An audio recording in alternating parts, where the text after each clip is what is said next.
Case 1. Janie Perry. December 30th, 2021. Sentencing. April 2026. North Chicago, Lake County, Illinois. There are moments in the pursuit of justice when a courtroom falls completely silent. Not because nothing is being said, but because what is being said is almost too painful for the human mind to process. April 2026 was one of those moments. Inside a Lake County courtroom in the state of Illinois, a 42-year-old mother named Janie M. Perry stood before a judge and heard the words that would define the rest of her life. 45 years. That was the sentence handed down for what prosecutors had already described as one of the most brutal and calculated acts of harm against a child in recent Lake County history. The victim was not a stranger. He was not someone who had wandered into danger on the streets of a troubled neighborhood. He was a 6-year-old boy named Damari Perry, and he was her son. To understand how this case arrived in a courtroom in 2026, you have to go back several years, to a family history that investigators say was already deeply troubled long before the night that changed everything. Damari Lamont Perry was born in 2015 in North Chicago, Illinois. From the very beginning of his short life, the systems that are supposed to protect children were already in motion around him. The Illinois Department of Children and Family Services, the agency known as DCFS, confirmed that they had been involved with the Perry family prior to the events of 2021. When Damari was just an infant, he was placed into the Illinois foster care system. His mother, Janie Perry, was a mother of 7 children. But the road back to her was not smooth, and for young Damari, it was a road that ultimately led somewhere no child should ever go. In 2017, Janie Perry fought to regain custody of Damari. She succeeded. The little boy came home, and for a time, whatever difficulties existed within the Perry household continued beneath the surface, unseen by the outside world. Then, in May of 2021, just months before the events that would end Damari's life, DCFS received an allegation that Damari had been subjected to harm by his mother. That investigation, according to officials, was determined to be unfounded. Damari remained in the home. What happened on the evening of December 30th, 2021, began with something heartbreakingly ordinary. Damari had taken food from the trash inside the family's apartment on Sheridan Road in North Chicago. It was the kind of thing that a hungry 6-year-old might do without fully understanding the consequences. But according to prosecutors, what followed was anything but ordinary. Janie Perry and her 20-year-old son Jeremiah Perry, Damari's older brother, devised what Lake County State's Attorney Eric Reinhart would later call a calculated plan to punish the little boy. That plan involved placing Damari in a cold shower, not for a brief moment of discipline, but for what investigators described as an extended, prolonged period of time. The water ran cold. Damari endured it. And then, according to the evidence, he became unresponsive. He vomited. He lost consciousness. The 6-year-old boy was in desperate need of medical attention. But no one in that apartment called 911. Not Janie. Not Jeremiah. Not anyone.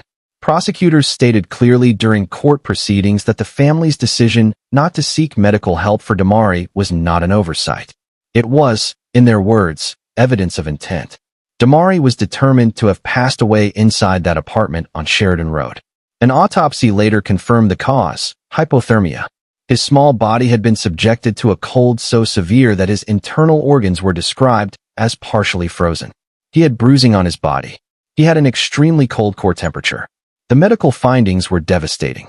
And then came what investigators described as a deliberate effort to conceal what had happened.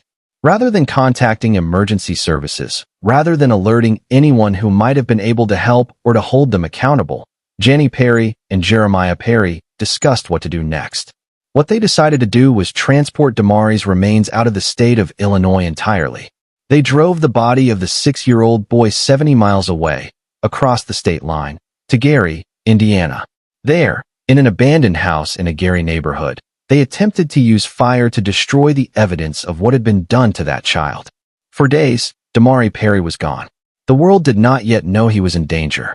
On January 5, 2022, nearly a week after Damari had already passed, the family filed a missing person report. But they did not file it honestly. Janie Perry told police that Damari and his teenage sister had been driven to a party in the Skokie area by an unknown man and woman, that the teenager had fallen asleep, and that when she woke up, her brother and the man were gone. It was a story designed to redirect the investigation, to buy time, to put distance between the family and what had actually happened inside that apartment. North Chicago police investigated, and they quickly determined that the story Jani Perry had told them was, in the words of investigators, completely false. On January 7, 2022, Damari Perry's remains were found in Gary, Indiana. He was identified. The truth began to emerge. Law enforcement worked swiftly. Within weeks, the Lake County State's Attorney's Office announced charges against both Jani Perry and her son Jeremiah. The grand jury that reviewed the evidence made an extraordinary finding, that Damari's case met the legal threshold of being exceptionally brutal and heinous, language that under Illinois law permits prosecutors to seek the most severe sentences available. Jani Perry was originally charged with 8 counts related to the loss of Damari's life, along with additional charges including aggravated battery of a child, conspiracy, concealment of a homicidal death, endangering the life or health of a child, abuse of a corpse, failure to report the disappearance of a child under 13, and obstruction of justice. The original charges carried the possibility of a natural life sentence. The legal process moved slowly, as it often does in cases of this magnitude. For years, the case wound its way through the Lake County court system. Then, in December of 2025, Jani Perry entered into a partially negotiated plea agreement. She pleaded guilty to first-degree murder. In exchange, prosecutors agreed to drop the remaining charges and cap their sentencing recommendation at 45 years, the maximum permitted under the charge she pleaded to. On April 2, 2026, more than 4 years after Damari was reported missing, Lake County Judge Christopher Lombardo sentenced Jani M. Perry to 45 years in the Illinois Department of Corrections. It was the maximum available under the agreement. Before her sentence was read, Perry gave a brief statement. She apologized. She said that she had been a mother for more than 20 years, but that it doesn't come with a manual. The judge was unmoved.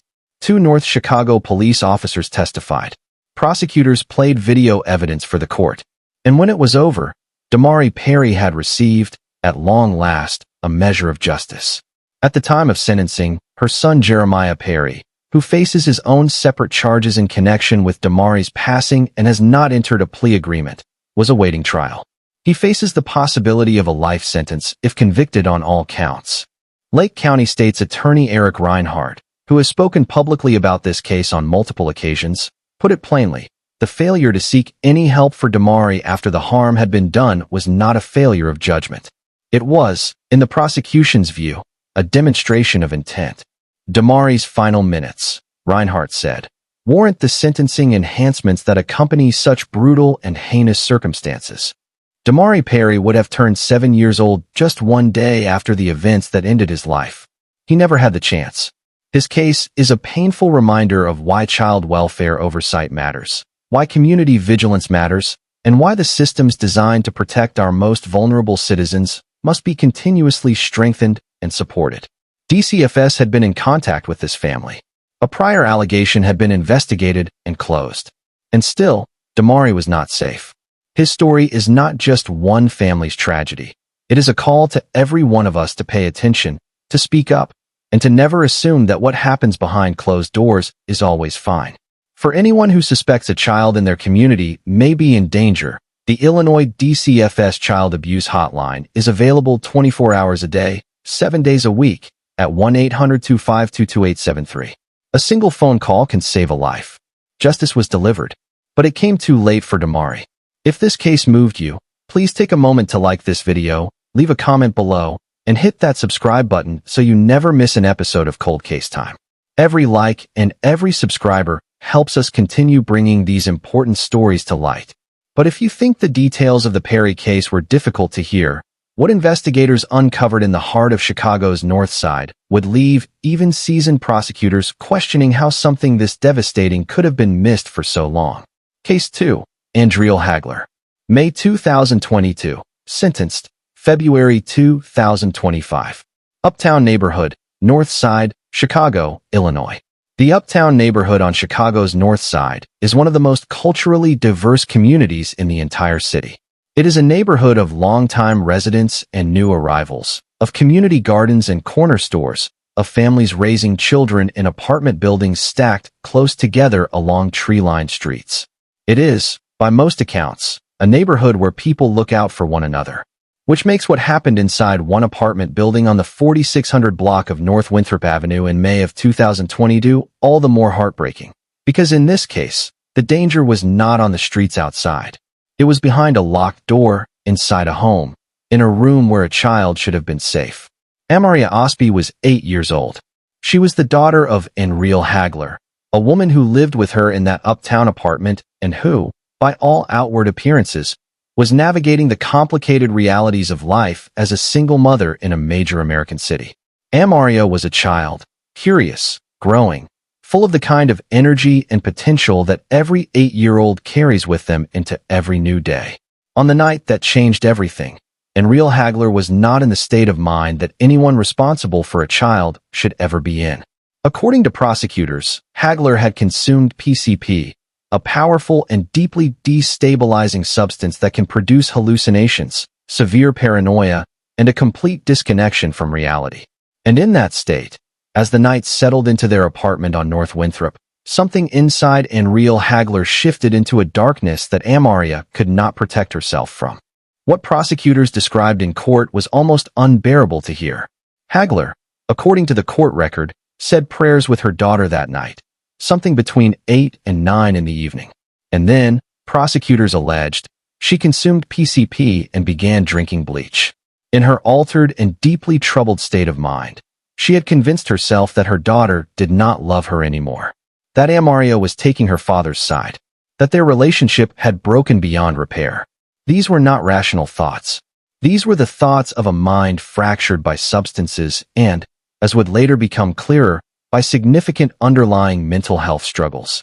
Amaria, who was present in that apartment and who witnessed her mother's increasingly frightening behavior, did what any frightened child would do in that moment.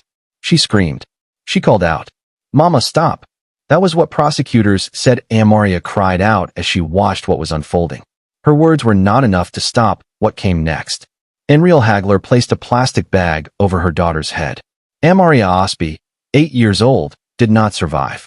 When police arrived at the apartment the following morning, it was not because anyone inside had called for help. It was because Hagler's sister had contacted police and asked them to check on her well-being. Officers responded.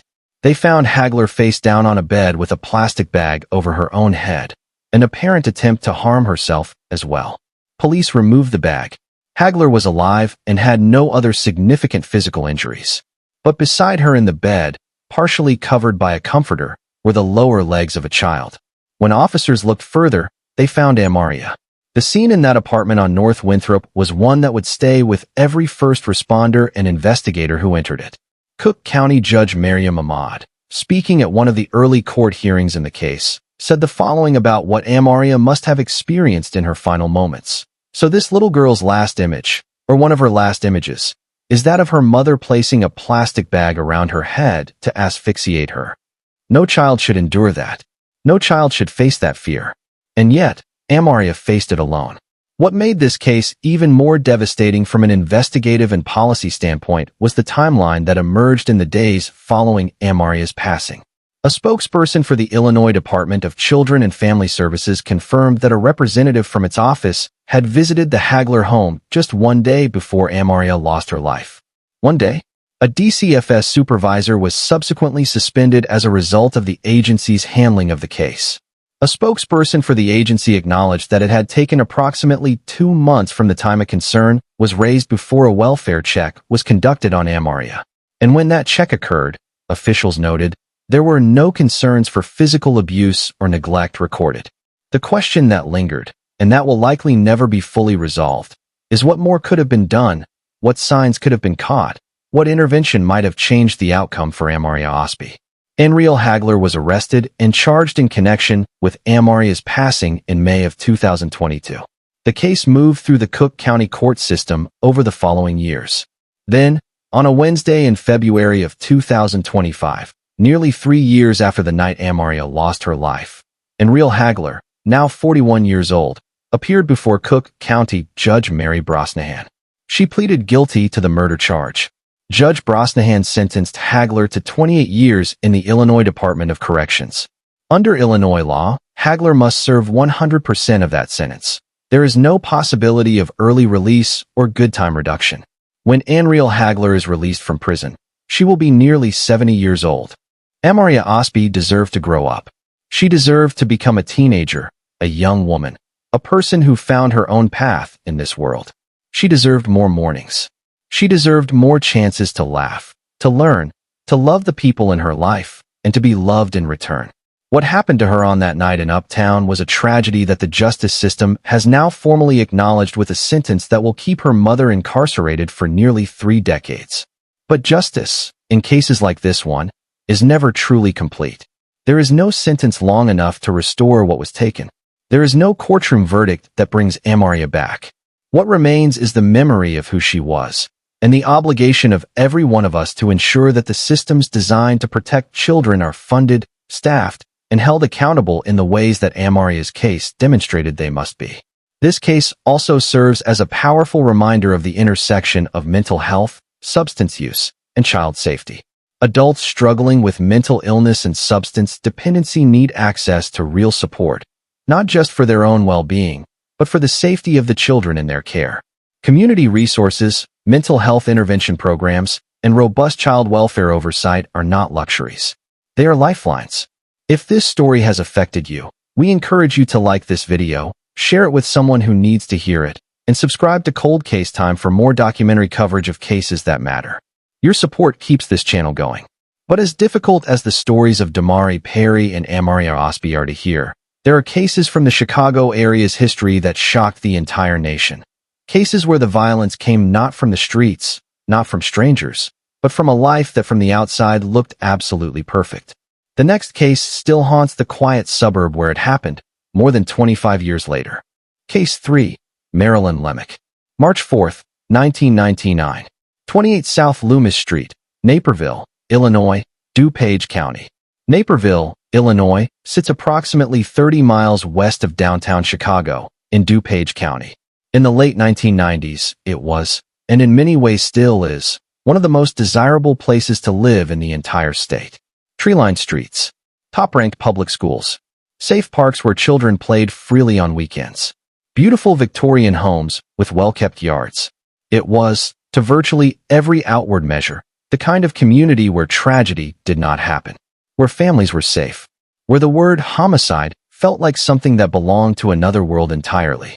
And yet, on the morning of March 5, 1999, a 911 call was made from a home on South Loomis Street in the heart of downtown Naperville that shattered that sense of safety permanently.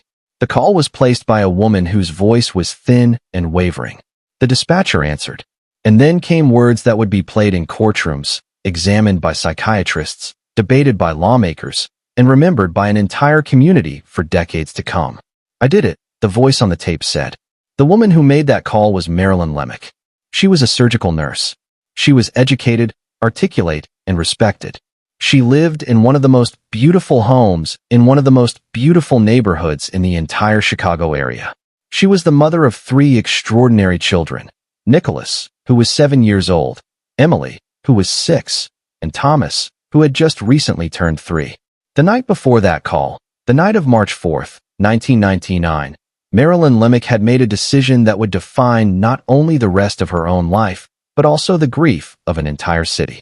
To understand why, you have to understand the circumstances that had been building for months inside the Lemick household. Marilyn and her husband, Dr. David Lemick, were going through one of the most painful experiences a marriage can endure, a divorce. David Lemick was a physician. The couple had built what appeared, from the outside, to be an enviable life together. But the relationship had deteriorated significantly, and in February of 1999, David Lemick moved out of the South Loomis Street home, settling into an apartment just 2 blocks away. What followed, prosecutors argued, was a descent driven by rage, jealousy, and a need for control that Marilyn could not satisfy through any other means.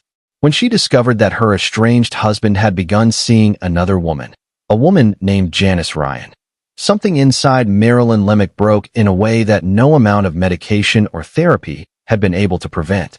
She made harassing phone calls. She left threatening notes. She drove past the home where her husband had moved and exploded in fury upon seeing a car she recognized. Prosecutors described a woman who had become so consumed by the unraveling of her marriage that she could see no way through it. On the afternoon of March 4th, Marilyn Lemick saw her friend Tammy Bottoliero. She was visibly distressed.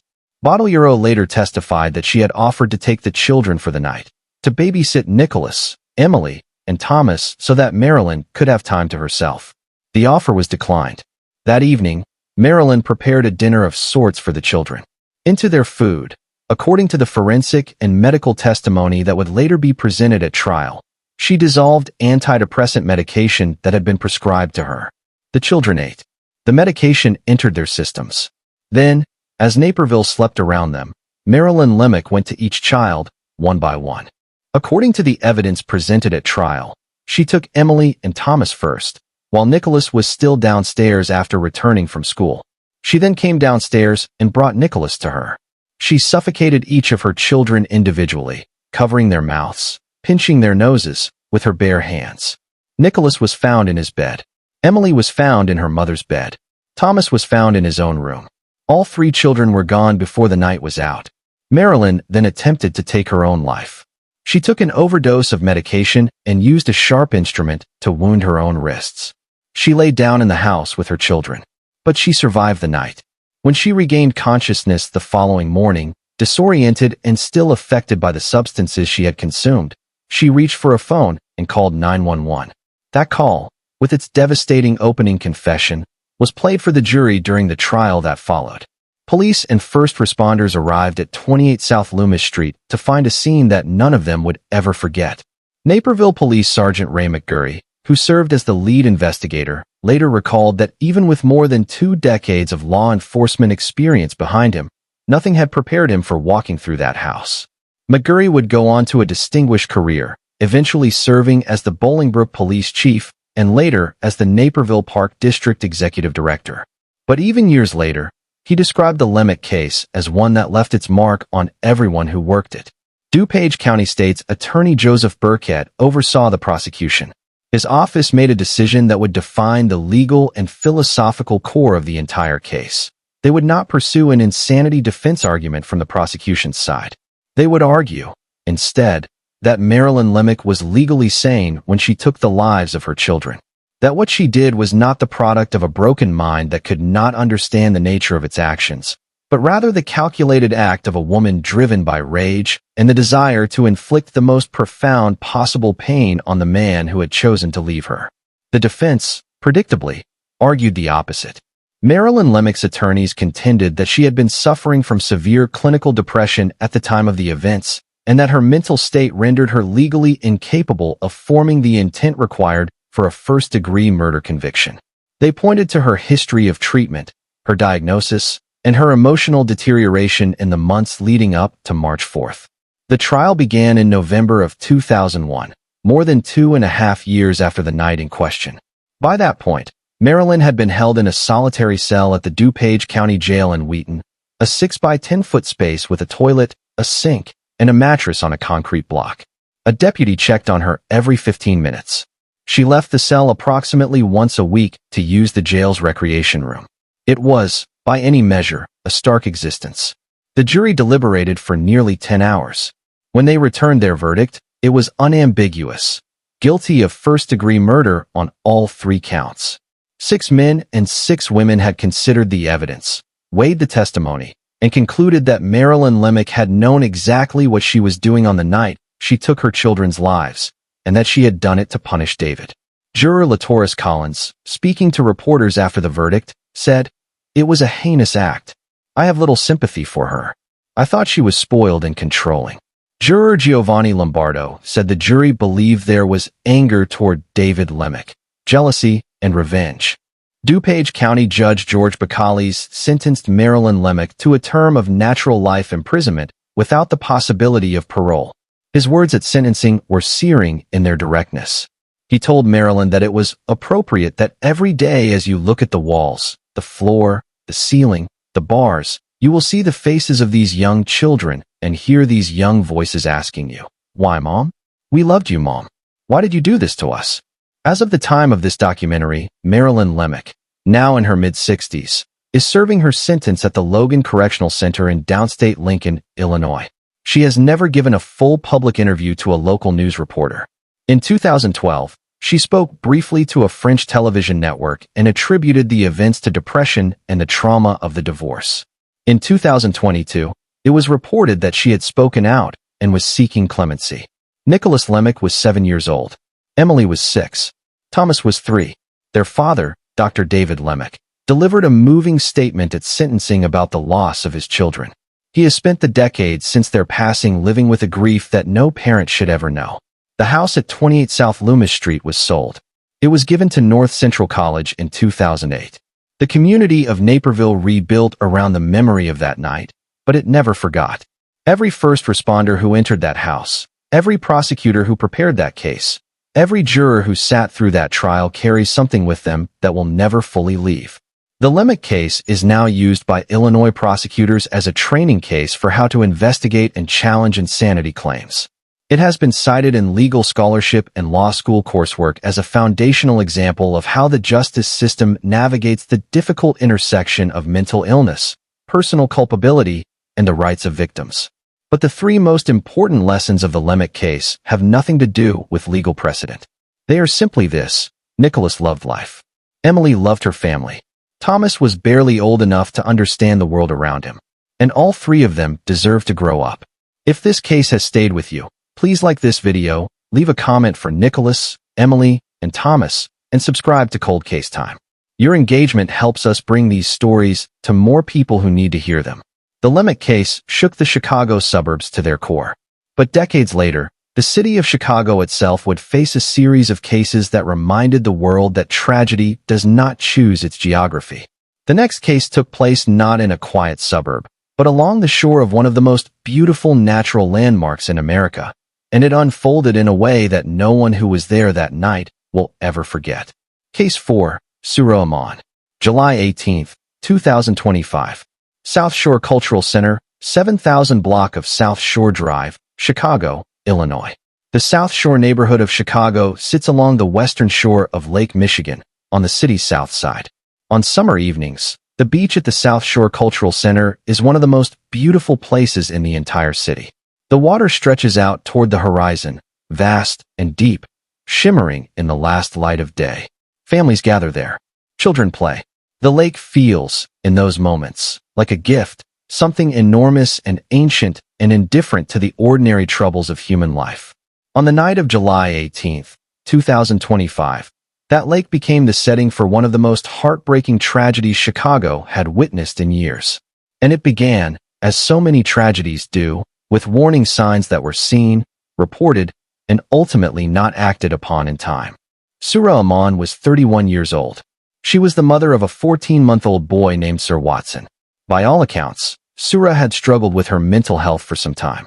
Those closest to her knew it. Her family knew it. And on the evening of July 18th, the people who loved Surah Aman were desperately trying to get her help. Her sisters, Claudia and Claire Aman, gave interviews to local television stations in the days following that night. Interviews that were marked by grief, by anguish, and by a burning frustration that what happened could have been prevented. Approximately 3 hours before the tragedy at the lakefront, Claudia and Claire had placed a call to police, requesting a mental health response for their sister. They were afraid. They knew something was wrong. "We knew something bad like this would happen," Claudia Aman said. "He told us that's what triggered us calling the police to get her admitted." The he in that sentence was Sir Watson's father, Surah's partner, the man with whom she lived. He had sent the sisters a text message expressing serious concern about Surah's mental state that evening. They acted on that concern immediately. They called for help. Police responded. But according to the sisters, the responding officers determined that because Surah was not being physically violent toward anyone, there was nothing they could legally do. She was not, at that moment, meeting the threshold for an involuntary psychiatric hold. And so, the officers left. What happened in the hours that followed would take Sir Watson from this world. The situation at the home where Surah lived had been unstable for some time before that evening. Court records and prosecutor statements reveal a complex domestic picture. Sir Watson's paternal grandmother had called police to the home multiple times to have Sura removed following arguments. On July 11th, just 1 week before the tragedy, the grandmother had been granted an order of protection against Sura. But that order had not yet been formally served when it was issued, and the grandmother had allowed Sura to continue staying at the home. On July 17th, the day before the lakefront incident, there was an altercation. Sura allegedly struck Sir Watson's father. Responding officers at that point did serve the grandmother's order of protection. Sura was left in a situation where she had nowhere to go. The grandmother, showing compassion despite the conflict, allowed her to stay one more night. The next day, another relative called 911 and reported that Sura was having a mental health episode. Emergency responders were contacted, but before they arrived, Sura Aman took her 14-month-old son and left the house. She went to the beach. According to prosecutors, Sura Aman walked into Lake Michigan on the night of July 18th carrying Sir Watson. She entered the water, and according to the court documents and her own later statements to police, she let go of her son. Beachgoers witnessed a woman in deeper water, screaming.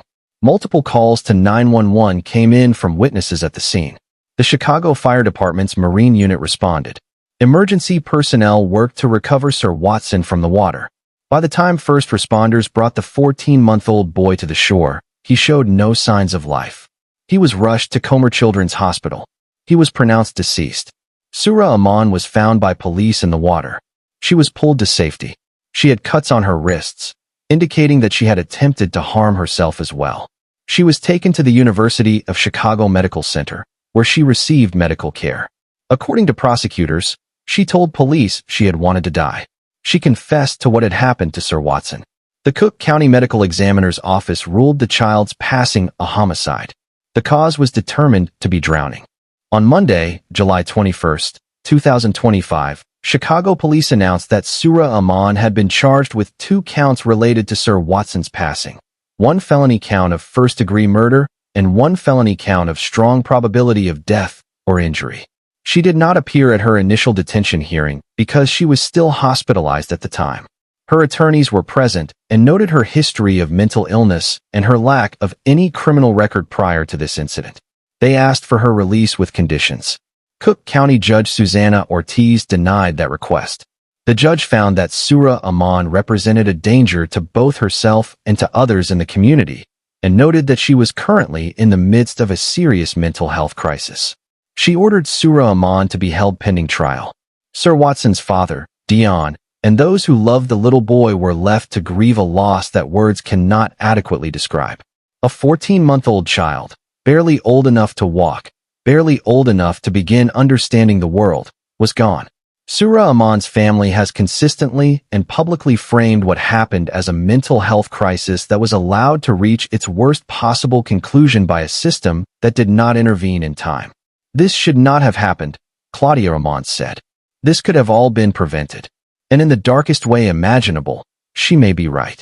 The mental health calls made hours before the tragedy, the previous domestic incidents, the order of protection, there were multiple moments where the course of events might have changed. This case raises urgent questions about the gaps in mental health crisis response in American cities. When a family member calls 911 because they fear their loved one is in danger of harming themselves or others, and police respond only to find that the person is not currently being violent, what tools do officers have? What options exist beyond leaving? These are not abstract policy questions. For Sir Watson, they were questions of life and passing. The case against Sura Aman continues to move through the Cook County court system. Her next court appearance was scheduled for August of 2025, with the legal proceedings expected to continue for some time. Her attorneys are expected to raise significant mental health considerations as part of her defense. But whatever the legal outcome, Sir Watson deserves to be remembered as more than a case number or a courtroom exhibit. He was a child. He was loved. He deserved the chance to grow into the person he might have become, to splash in that very lake on a summer day as a living, laughing little boy. Mental health crisis support is available 24 hours a day in the United States through the 988 Suicide and Crisis Lifeline. If you or someone you love is experiencing a mental health emergency, please call or text 988. Help is available. It is never too late to reach out. If this story has moved you, Please like this video, drop a comment in memory of Sir Watson, and subscribe to Cold Case Time. We tell these stories because they matter, and because the world needs to hear them. The tragedy of Sir Watson unfolded on a summer night in full view of the lakefront. But in the next case we examine, the harm happened in silence, behind the doors of a home on the west side of Chicago, to a child too young to speak for himself, over a period of time that left investigators profoundly shaken by what the evidence revealed. Case 5, Tamira Anderson. November 21, 2024. Charges filed. February 2025. 1500 block of South Millard Avenue, North Lawndale, Chicago, Illinois. The North Lawndale neighborhood on Chicago's west side is a community with deep roots and a long, complicated history. It is a neighborhood that has faced significant economic challenges over the decades: high unemployment, limited access to resources, and all of the strain that comes with systemic underinvestment in a community that deserves better. It is also a neighborhood of families, parents raising children, grandparents watching over grandchildren, neighbors looking out for one another in the ways that tight-knit communities always have. And it is in this neighborhood, on the 1500 block of South Millard Avenue, that a 5-month-old baby boy named Marquis Johnson Jr. lost his life in November of 2024. Marquis was barely old enough to have developed a personality. He was at the stage of life where every day brings something new, a new sound recognized, a new face responded to with a smile, a growing awareness of the world beginning to take shape in the most fundamental way. He had his whole life ahead of him. He had a father who loved him. He had a name that his family had given him with hope. What was allegedly done to Marquis Johnson Jr. by his 20-year-old mother, Tamira Anderson, is something that the medical evidence laid out with a clinical precision that made the harm done to this child impossible to deny. On November 21, 2024, Marquis was found unresponsive inside the family's home on South Millard Avenue. Emergency services were called. The infant was transported to a hospital where medical teams worked to save him. But the injuries he had sustained were far too severe. Marquis Johnson Jr. did not survive.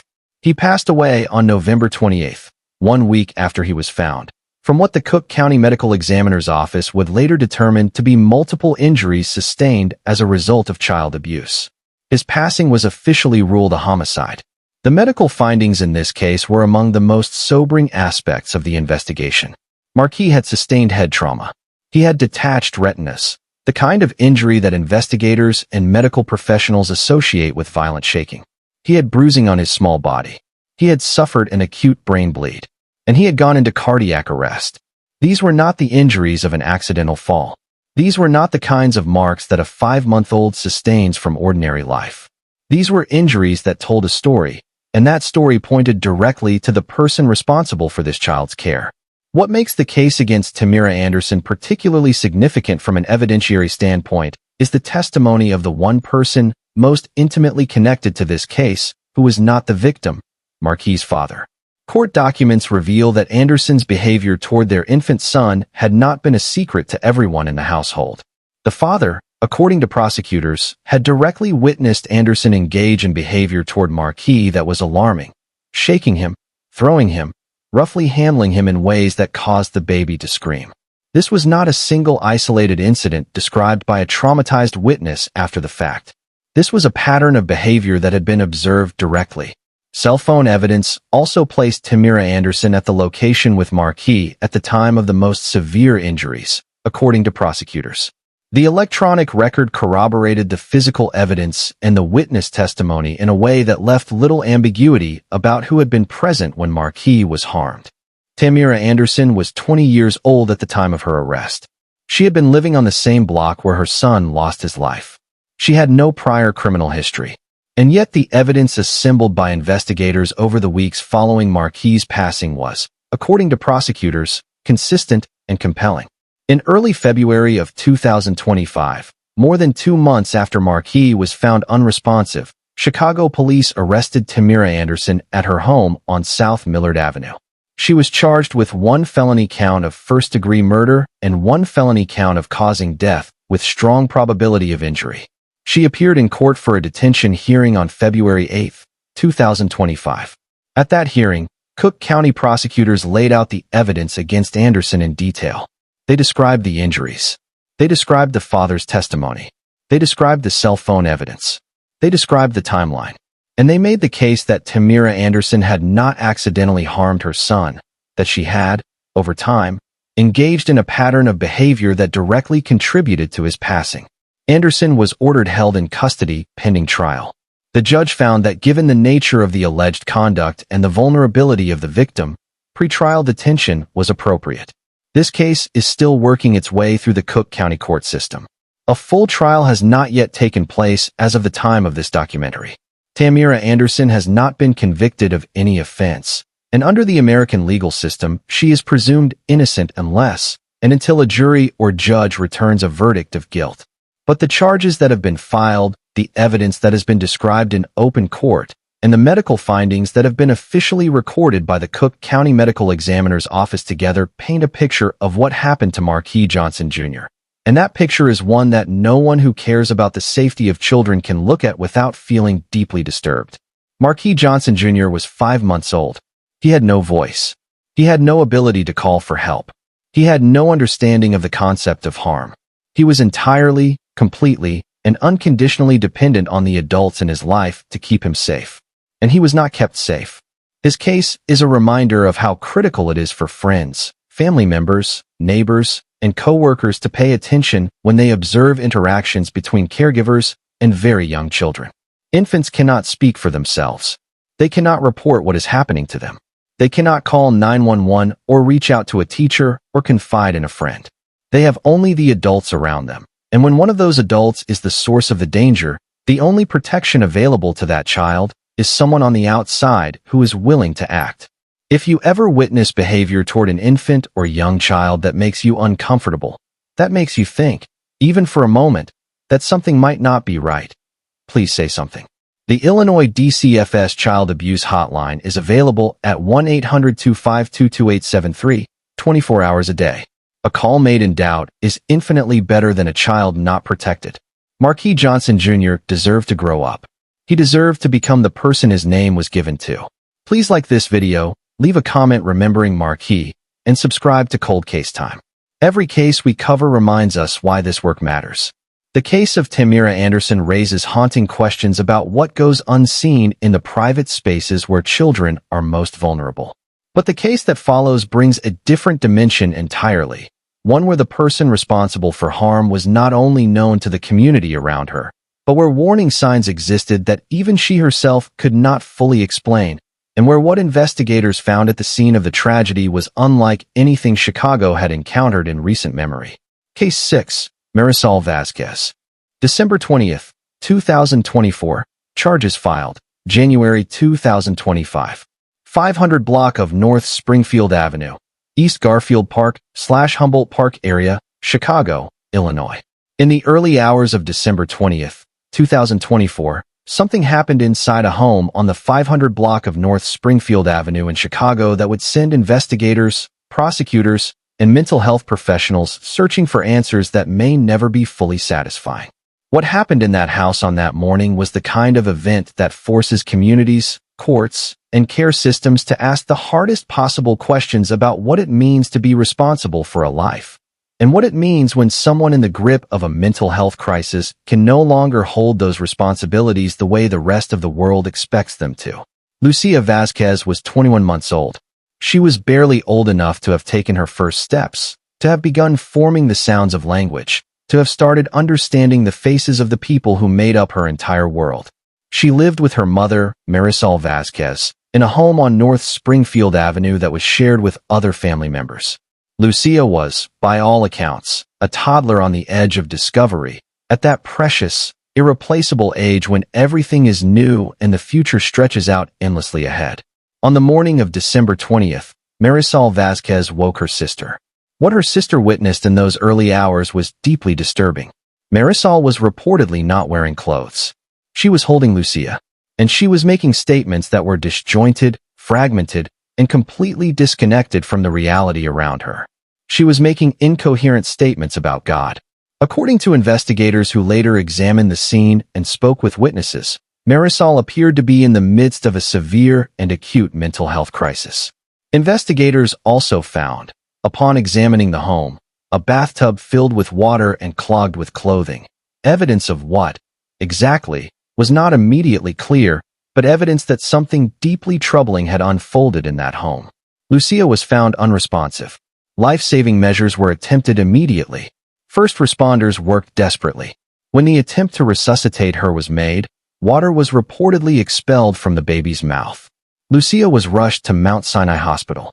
She did not survive. She was pronounced gone at the hospital. The Cook County Medical Examiner's Office conducted an examination and ruled Lucia Vazquez's passing a homicide.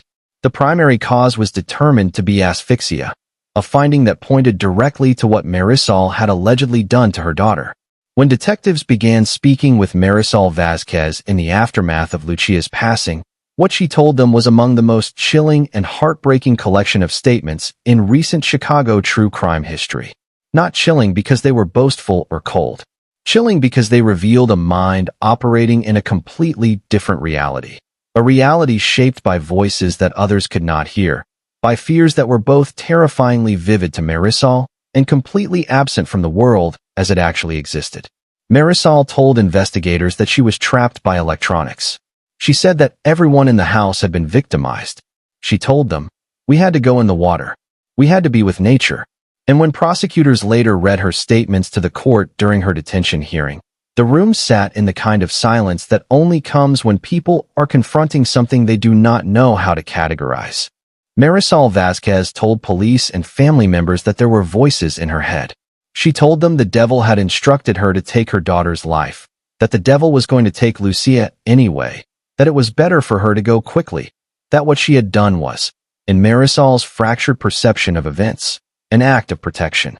She told investigators that the voices in her head had instructed her to grab a blanket, and that it was the fastest and least painful way for the victim to go to heaven.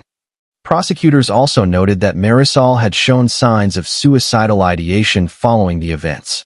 She had reportedly attempted to drown herself, but could not go through with it. She had then begun to harm herself physically. Following Lucia's passing, Marisol was taken to a hospital for a psychiatric evaluation. When she was subsequently charged and appeared in court, the proceedings were marked by the extraordinary weight of what the judge, the prosecutors, and the defense attorneys were all grappling with. A woman with no prior criminal history, no record of previous violence, but a set of deeply troubling mental health circumstances that had apparently not been identified or treated in time to prevent what happened. Marisol Vazquez, 37 years old, was charged on January 3, 2025, with one felony count of first-degree murder. She appeared before Cook County Judge Susana Ortiz, the same judge who would later oversee the Sura Aman case, for her detention hearing on January 4, 2025. At that hearing, Marisol admitted to what she had done, repeating the claims about voices and the devil to the court. The judge cited significant mental health issues and Marisol's apparent inability to control her impulses. She also ordered that Marisol should not have access to dangerous household items. Marisol was ordered detained and was set to return to court on January 7. Her public defender, in making the case for release with conditions, pointed out that Marisol had no criminal history and that what had occurred appeared to be a mental health event rather than a calculated act of violence. The judge disagreed with the request for release, but the public defender's framing points to one of the most difficult questions that cases like this one always raise. How does a justice system built around individual culpability handle cases where the individual may have been operating entirely outside the bounds of rational thought? That question will be for the courts to answer in the months and years ahead as the case against Marisol Vazquez continues. As of the time of this documentary, the legal proceedings are ongoing. Lucia Vazquez was 21 months old. She had barely begun.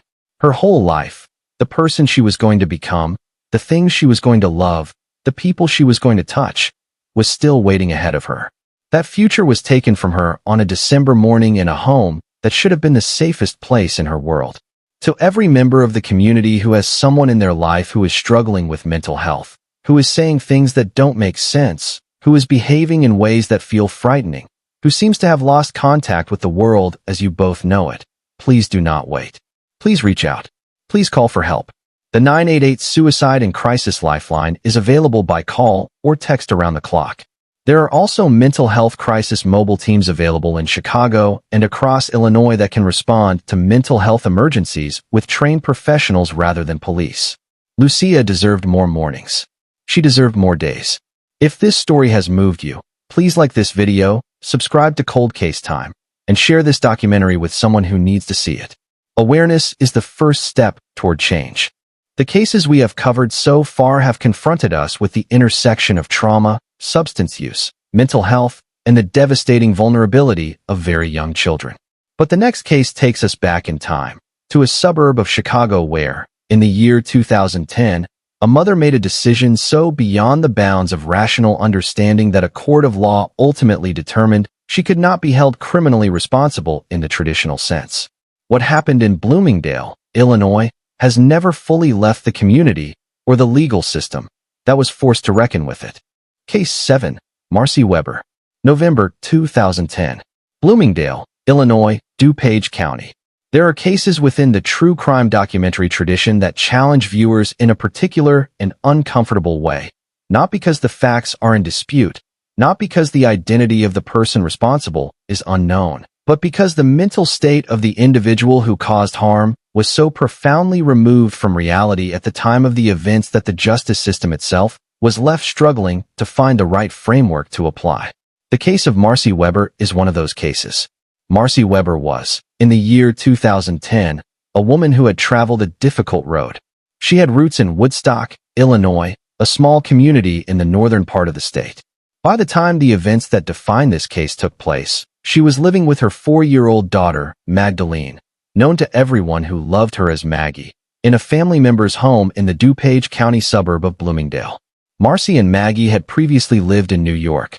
They had moved to Bloomingdale just weeks before the tragedy. Maggie Weber was 4 years old. She was, by all accounts, a small, bright, precious child.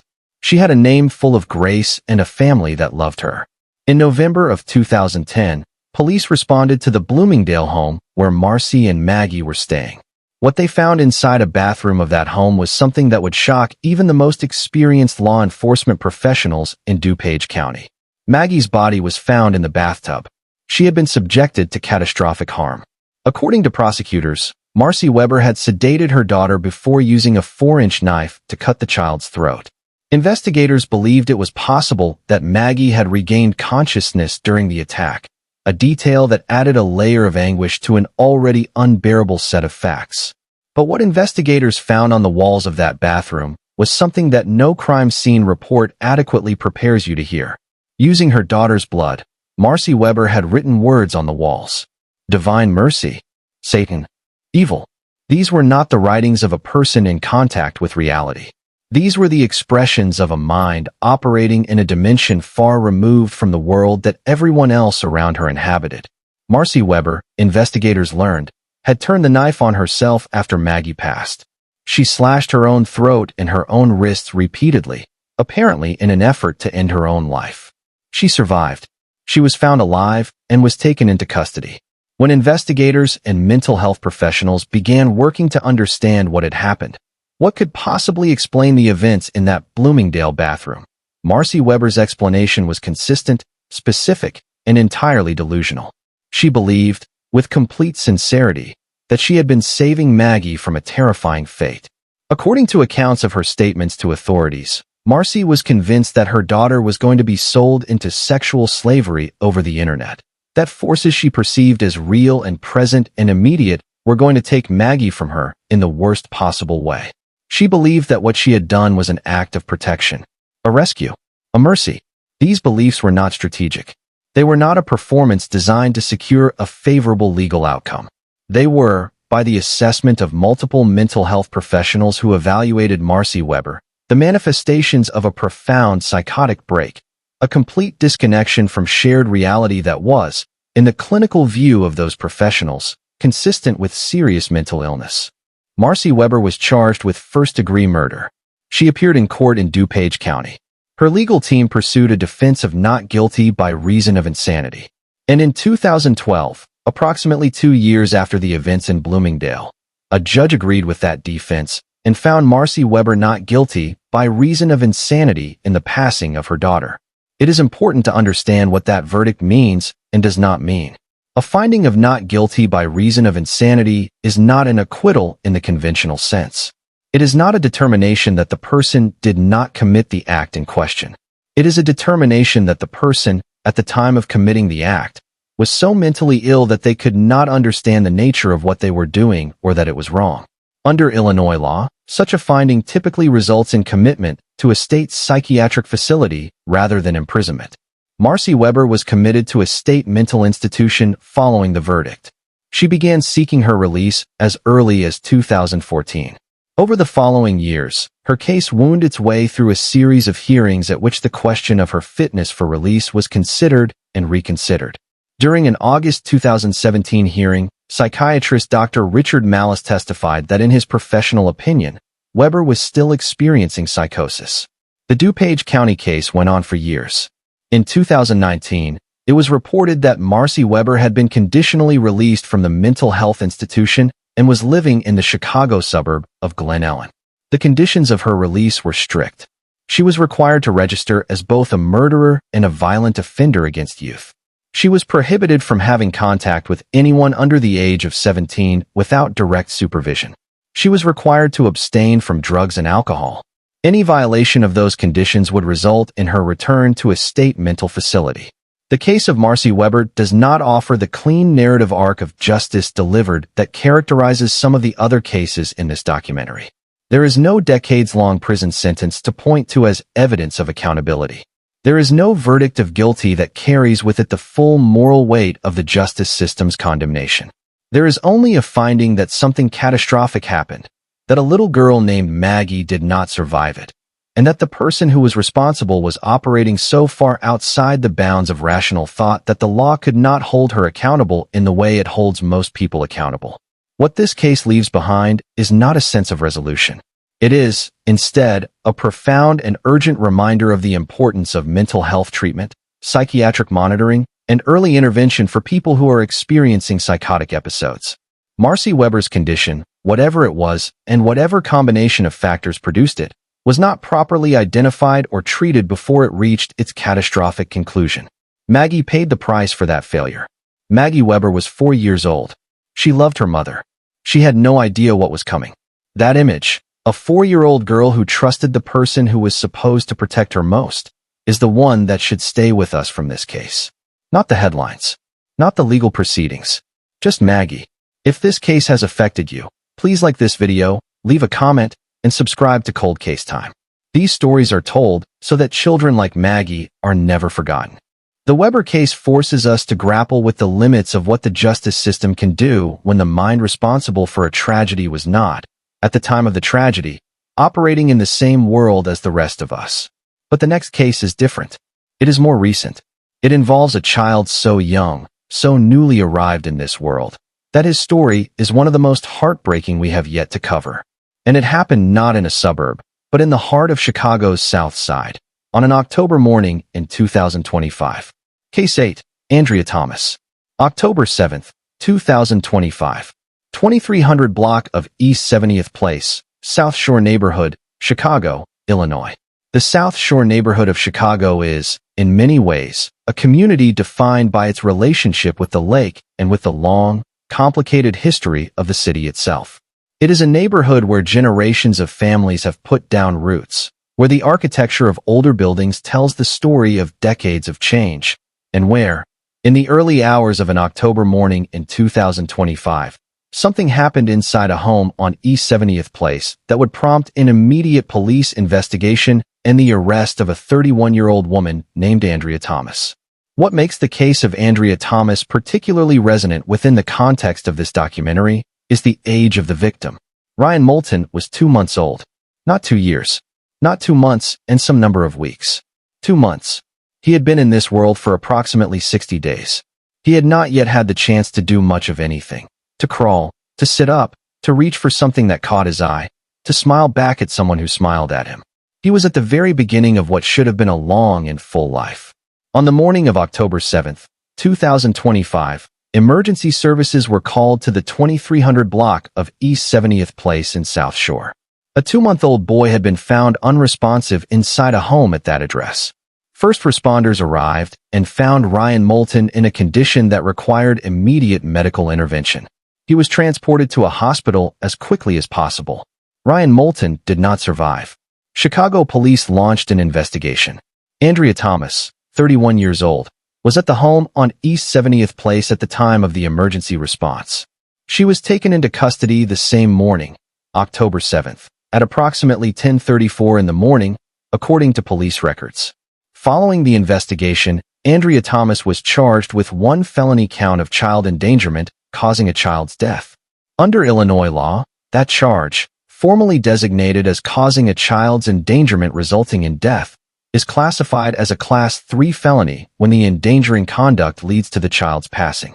The charge carries a sentencing range of between 2 and 10 years in the Illinois Department of Corrections upon conviction. Thomas was scheduled to appear in court on Friday, October 10, 2025. At the time of the charge, Chicago police did not release detailed information about the specific nature of the alleged endangerment or about the exact relationship between Andrea Thomas and Ryan Moulton. The investigation was described as ongoing. Additional details were expected to emerge through the court process as the case progressed. Ryan Moulton has since been identified publicly. He was 2 months old. He had a name given to him by people who expected to watch him grow. Cases involving the youngest victims, infants in the first weeks and months of life, present a particular challenge for investigators, prosecutors, and the communities that are left to make sense of them. Newborns and very young infants are uniquely vulnerable. They cannot communicate distress beyond crying. They cannot describe what has been done to them. They cannot identify the source of their suffering to anyone who might be able to act on that information. Their entire existence depends on the people who are responsible for their care, and when those people fail them, the results can be irreversible. The case of Ryan Moulton is, as of this documentary, still working its way through the legal system. Andrea Thomas has been charged, but has not been convicted of any offense.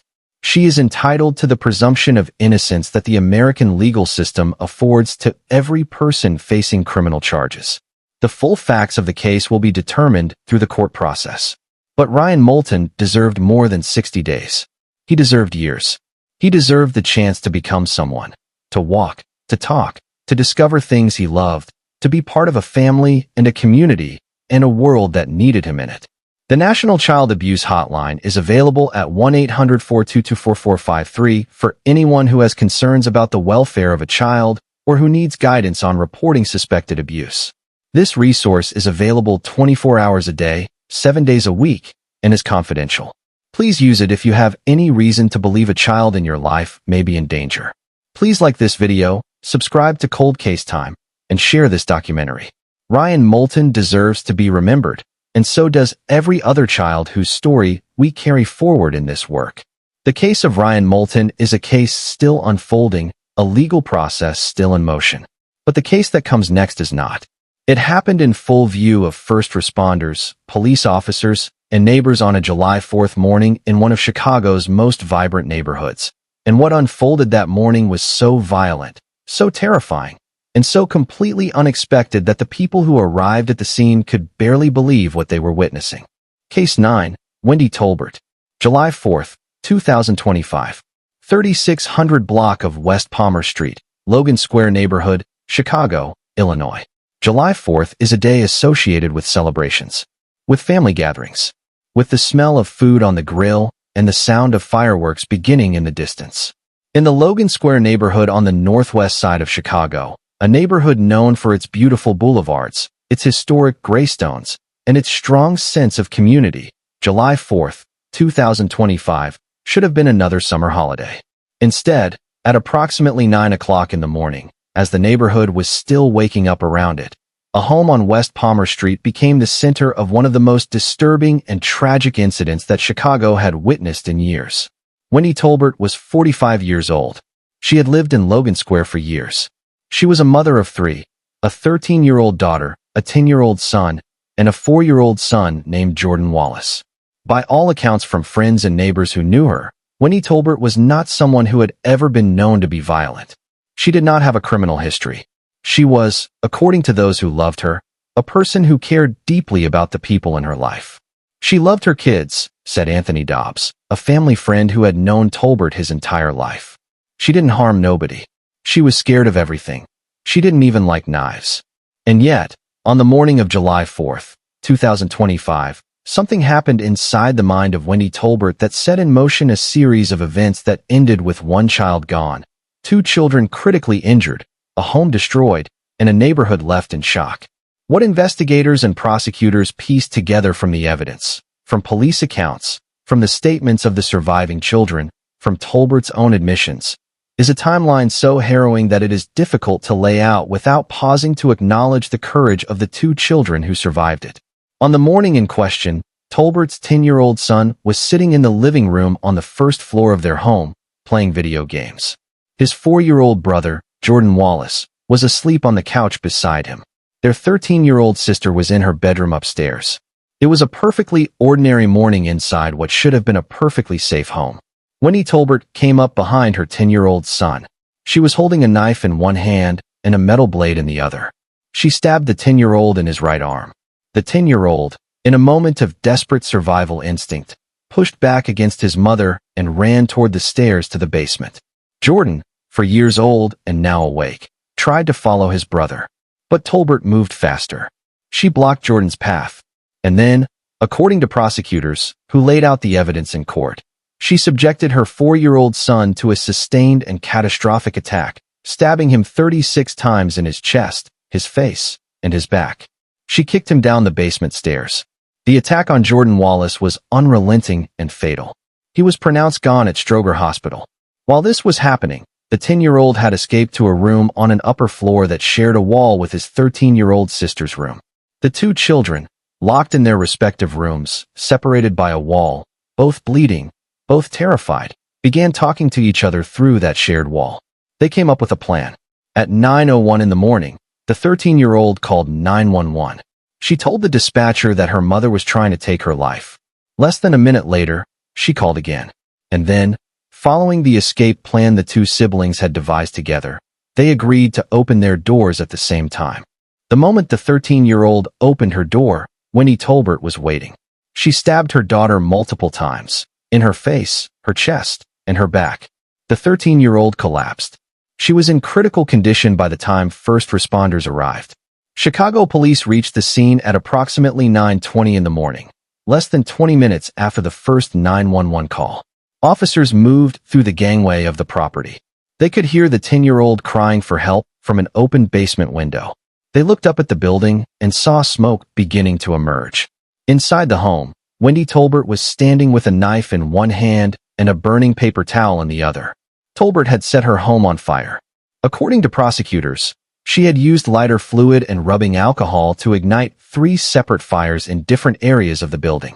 As police worked to take Tolbert into custody, she was covered in blood. Firefighters from the Chicago Fire Department arrived to battle a 2-alarm blaze that quickly spread to the neighboring home, causing its roof to collapse. 2 residents of the neighboring home were treated for smoke inhalation. 3 Chicago police officers who entered the burning building to rescue the children were also hospitalized, all in fair condition. Officers physically broke out windows to rescue the children from the burning structure. The 10-year-old was pulled through a basement window. The 13-year-old was found unresponsive and pulled through another window. Jordan Wallace, for years old, was also recovered from the building. He was rushed to Stroger Hospital, where he was pronounced gone. When police questioned Wendy Tolbert, who had been taken to Community First Medical Center for a psychiatric evaluation following her arrest, she told them why she had done what she did. Her children were possessed by the devil. That was her explanation. That was the reality that Wendy Tolbert had been living in on the morning of July 4th, 2025. In court, the picture that emerged was of a woman who had been struggling with her mental health in ways that may not have been fully visible to everyone around her. Prosecutors revealed in subsequent reporting that Tolbert had been diagnosed with schizophrenia, a serious mental health condition characterized, in some presentations, by exactly the kind of break from shared reality that her actions and statements that morning appeared to reflect. She also had cancer. Her ex-husband, Dion Wallace, Jordan's father, told reporters that Tolbert had never spoken to him about her diagnoses. He said he had seen nothing out of the ordinary in his visits with the children. She never said that she was struggling with her thoughts or anything, he said. Wendy Tolbert was charged with 14 felony counts, 1 count of first-degree murder, 2 counts of attempted first-degree murder, 6 counts of aggravated arson, 2 counts of aggravated battery causing great bodily harm, 2 counts of aggravated battery using a deadly weapon, and 1 count of aggravated battery to a child under 13 causing great bodily harm. Cook County Judge James Murphy ordered Tolbert held until trial. The judge described Tolbert's conduct as predatory and violent behavior and called her a danger to herself and others. As of the time of this documentary, Winnie Tolbert's case has not yet gone to trial. Given her diagnosed mental health conditions, the legal proceedings in this case are likely to be complex and extended. A court-ordered mental health evaluation was approved at the time of her detention hearing. Jordan Wallace was 4 years old. His father, Dion, told reporters through tears that his son was special from the moment he was born. "I felt he was special from the start," he said, "but I knew God was shining on me." Dion Wallace said that despite the grief and the rage that any father would feel in those circumstances, he did not hate Winnie Tolbert. He hoped her case would help people have more empathy toward those living with mental illness. The courage of the 10-year-old and 13-year-old who survived that morning, who talked through a wall, who made a plan, who called 911 while under direct threat, who fought back, is something that deserves to be acknowledged and honored. Those 2 children endured something no child should ever face. They showed extraordinary bravery in the most terrifying circumstances imaginable. Jordan Wallace deserved to celebrate many more 4th of July holidays. He deserved fireworks, and summer, and years of ordinary, beautiful mornings. If this story has affected you, please like this video, leave a comment for Jordan and his surviving siblings, and subscribe to Cold Case Time. These children deserve to be remembered, and these stories deserve to be heard. Every case in this documentary carries its own particular weight, but the story we are about to tell is unlike any other in this collection. It is older than the rest. It involves a child whose passing changed the laws of an entire state. It sparked national debate about the child welfare system, about parental rights, about the safety of children, and about the cost of the decisions that courts and caseworkers make when those decisions involve lives. And it ends, in a certain sense, not with justice, but with more grief. This is the final case.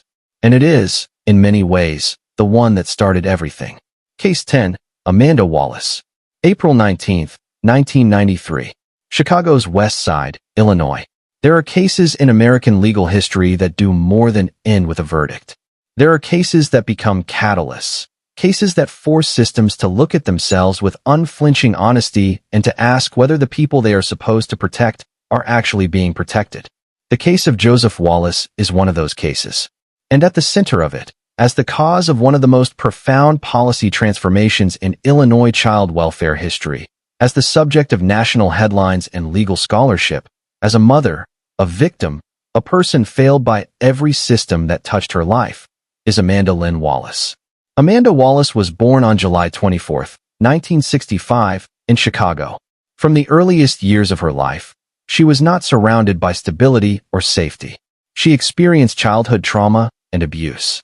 She developed serious mental health conditions that were documented, diagnosed, and treated, and then undertreated, mismanaged, and ultimately allowed to reach their worst possible expression. Her psychiatric history, which investigators and lawyers and journalists would later excavate in exhaustive detail, included multiple hospitalizations. It included documented suicide attempts of a particularly desperate and self-destructive nature, swallowing batteries, drinking household chemicals. It included threats made against her children. And it included the repeated, documented, formal professional opinion of her own treating psychiatrist, who stated clearly and on the record that Amanda Wallace should never have custody of her children. Not this child, not any child. The risk was too great. The stability was not there. That opinion was formally recorded. It was known, and it was overruled. Joseph Wayne Wallace was born on July 29, 1989. He was Amanda's son, a small, brown-eyed boy who came into the world carrying no responsibility for the chaos around him, no awareness of the battles being fought over his future, no understanding of the systems that were simultaneously trying to protect him and, by their own failures, putting him at risk. Joseph spent parts of his early childhood in the Illinois foster care system. He had been removed from Amanda's custody due to abuse allegations.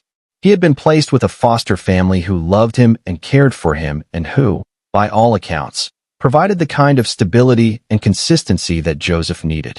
He had a brother, Joshua, who was approximately 2 years younger, and they were often cared for together. In January of 1993, a Cook County juvenile court judge made a decision that would haunt the Illinois child welfare system for decades. The judge approved the reunification of Joseph Wallace with his mother, Amanda, returning the child to her custody despite the formal, documented recommendation of her own psychiatrist that she should not have custody of any child. A DCFS Division of Child Protection report had explicitly warned that reunification could result in Joseph's passing or serious harm. Foster parents had raised concerns about injuries observed on the child during unsupervised visits. DCFS caseworker Richard Higgins, a 19-year veteran of the system, had endorsed the reunification without ensuring that all of the case documentation had been fully reviewed. Joseph Wallace came home to his mother on February 16, 1993. He had approximately 2 months left to live. The weeks that followed were marked by signs that the reunification was not going well. On the evening of April 18th, Amanda Wallace took Joseph and his younger brother Joshua to her sister's home on Chicago's South Side for a visit. The family watched a movie together. At one point during the visit, Joseph's grandmother playfully tweaked the little boy's cheek in affection. Joseph cried. Amanda Wallace's response to her son's tears was not comfort. It was rage. She turned on Joseph and said, according to witnesses, "I'm going to get you." Her relatives, alarmed by her reaction, drove Amanda and the children back to their apartment on Chicago's West Side that night. The following morning, April 19, 1993, Amanda Wallace took her 3-year-old son's life. She used a brown electrical extension cord. She wrapped it around Joseph's neck. She hanged him from the transom above a doorway in their apartment. Before she did this, she reportedly placed a sock in his mouth. According to the accounts that were later reconstructed through the investigation and the trial that followed, Amanda waved goodbye to her son. Joshua Wallace, approximately 1 year old, was also present in the apartment. A neighbor eventually made contact with the building and discovered what had happened. Emergency services were called. Joseph Wallace was found. He was 3 years old. The immediate aftermath of Joseph's passing was explosive in its public and political dimensions. The Chicago Tribune broke the story and pursued it with extraordinary intensity, publishing reporting that laid bare, in detail, the failures of the DCFS system that had allowed this reunification to happen over documented objections from professionals who knew Amanda Wallace's history. Governor Jim Edgar, responding to the public outrage, dismissed 3 DCFS employees involved in the case on July 23, 1993, just 3 months after Joseph passed, amid accusations of negligence in monitoring Amanda's mental health and compliance with court requirements. The legislature moved quickly as well. The Illinois General Assembly amended the state's juvenile welfare laws later in 1993 to formally prioritize the safety of the child over parental reunification in cases where documented risk factors were present. The number of judges handling juvenile cases in Cook County was doubled. The entire philosophical framework governing how the state balanced parental rights against child safety was formally, legally, and publicly shifted in the direction of protecting children first. Joseph Wallace did not die in vain. His passing changed the law. But that is cold comfort for the 3-year-old boy who deserved to grow up. Amanda Wallace was charged with first-degree murder. In the years between Joseph's passing in 1993 and the beginning of her trial in 1996, the court system conducted multiple evaluations of her mental competency. There were serious and legitimate questions about whether she was mentally fit to stand trial, and those questions consumed years of legal proceedings. Eventually, the court determined she was competent to stand trial. The trial was a bench trial, meaning it was decided by a judge rather than a jury.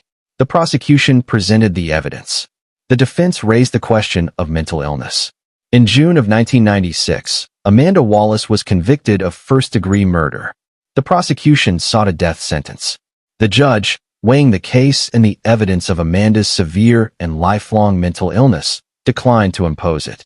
He sentenced Amanda to life in prison without the possibility of parole. His words at sentencing were remarkable for their honesty. He said that execution would likely be, in some sense, a mercy for a woman who had suffered as profoundly as Amanda Wallace had suffered throughout her life, but that he did not believe it was warranted under the circumstances. Amanda Wallace began serving her sentence. 1 year later, on August 3, 1997, she used a torn piece of her prison robe to strangle herself in her cell. She was taken off life support on August 2 and died on August 3. She was 32 years old. The case of Amanda Wallace and Joseph Wallace is, at every level, a tragedy layered within a tragedy. A child failed by a system that returned him to danger despite explicit warnings. A mother who was failed by the same system that failed to properly treat her devastating mental illness, and who, despite being responsible for the loss of her child, was herself a person whose life had been shaped by profound trauma, abuse, and neglect from the very beginning. This case does not have a clean resolution. It does not end with a perpetrator behind bars for a fixed number of years and a community at peace with the outcome. It ends with Joseph gone, Amanda gone, and a set of laws and policies permanently changed in the state of Illinois because of what happened in that apartment on Chicago's West Side on April 19, 1993. What Joseph Wallace's case gave to every child in Illinois who came after him is a legal framework better designed to protect them, to ensure that the kind of reunification decision that ended his life would be harder to make, more scrutinized, more accountable. That is his legacy. It is a legacy he never asked for and never had the chance to choose. But it is real, and it has, in the years since his passing, almost certainly saved lives. Joseph Wayne Wallace would have celebrated his 34th birthday in July of 2023. He never got there. There are resources available for families who are navigating the child welfare system and who are concerned about the safety of a child in their care or in the care of others. The Child Help National Child Abuse Hotline, available at 1-800-422-4453, provides crisis intervention, information, and referrals to emergency, social service, and support resources. Every call is confidential. Every call is important. Joseph deserved more than 3 years. He deserved decades. He deserved to be a child in the full sense of that word, safe, loved, and protected by the people and the systems whose only job was to make sure he was okay. If this final case has moved you, please leave a comment for Joseph Wallace below. Please like this video, and if you haven't already, hit that subscribe button on the Cold Case Time channel. These stories, every one of them, exist because the victims deserve to be more than a headline. They deserve to be remembered, named, and honored. Thank you for watching. 10 cases. 10 children who deserve more. 10 families left to carry grief that should never have been theirs to carry. The stories we have told in this documentary span more than 3 decades of Chicago area history, from the West Side apartment, where Joseph Wallace lost his life in 1993, to the South Shore lakefront, where Sir Watson's story ended in the summer of 2025. They span suburbs and city neighborhoods, courtrooms and hospital waiting rooms, DCFS case files, and police reports and medical examiners' offices. They span every demographic category and every income level and every kind of family structure. Tragedy, as these 10 cases make heartbreakingly clear, does not discriminate. But across all of that, across all of the differences in circumstance and decade and geography, there is one thing that unites every case in this documentary. Every single victim was a child. Every single one of them was dependent on an adult for their safety. And in every single case, the adult who was most responsible for their protection was the person who caused them harm. That truth is uncomfortable.